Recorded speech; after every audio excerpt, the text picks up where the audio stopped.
Армысыздар, қайырлы күн қазақ елі. 2-3 күн болды мындай ақпараттар, видеолар әртүрлі келіп жатыр. Кеше бір орыс тілді ақпарат шықты. Мемлекеттік хижаб кигізбей мектепке кіргізбей жатыр. Бұл енді басталды, біз хабар айтып тұрамыз. Енді басталды, енді біз тоқтамаймыз дейді.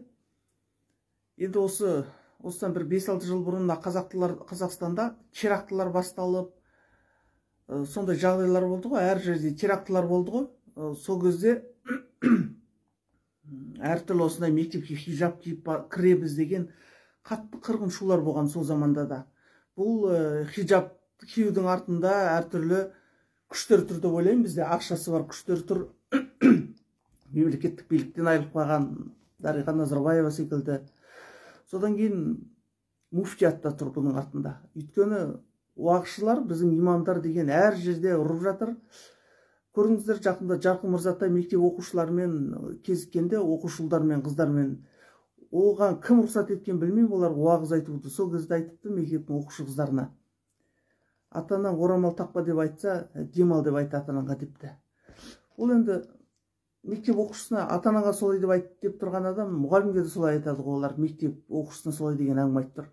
Кеше тағы бір уағызшы сөйлеп жатыр. Ол деген сүннет жастан кейін қыз бала орамал тағу керек. Оған тақпа деген адамның өзін діннен шығару керек деп жатыр. Сүннет деп бұлар 12 жаста айтады. Сонда мемлекетке, муфтияттың имамдары да мемлекетке қарсы дайындап жатыр. Және әртүрлі күштер тұр. Бұлар дүркін осындай әңгімелер айтып жатыр. Біз мектепке кіргізбейміз, бізбен келіссөз жүргізбесе, бұлар келіспесе, бұл басы ғана деп тұр. Бұл басы ғана көреміз деп жатыр.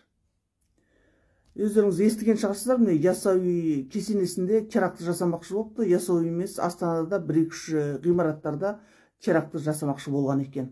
Қазақстанда 80 мыңдай жастар діни ағымдарға кіріп кеткен дейді. Діни ағым емес, сол өзіміздің осы Ханафи мазхабы ғой. Ханафи мазхабының имамдары ғой, мемлекеттік қайта сүннет орамал тағу керек. Орамал тақпа десе, ол адам діннен шығады деп ақпарат таратып жатқан мемлекеттің Ханафи мазхабы. Ешқандай басқа ағымдар емес, мемлекеттің сол Ханафи мазхабына кіріп отырған 80 мыңдай жас, бұл айсберг. 80 мың емес, Қазақстанда білмеймін, мүмкін жастардың 60-70%, мүмкін 50% осы дінге басымен кетіп отыр. Ханафи мазхабы болсын, Хамбали мазхабы болсын, айырмасы жоқ, қай мазхаб болсын. Мазхабтардың қай қайсысы болсын, біздің конституциямызға, зайырлыққа қарсы. Енді көріп тұрсыздар ғой, енді мемлекетке бұл басы, егер хижаб киіп кіргізбесе, бұл басы біз бастап жатырмыз дейді. Намек.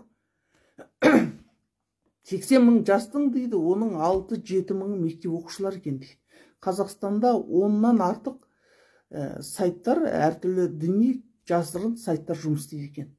Жастарды сол дінге тәрбиелейтін. Сондықтан адамдар, енді қазақ халқы, қазақ ұлты дайын болыңыздар. Бұлар терактыларды бастауы мүмкін, бұлар мемлекетке қарсы шығып соғыс бастауы мүмкін, реваншистер. Кеше қаңтарда да осылар қарапайым алаңға шыққан адамдардың ортасына өз адамдарын кіргізіп жіберіп, мемлекет төңкеріп тастай жаздады. Дәл сондай әрекет жасауы мүмкін.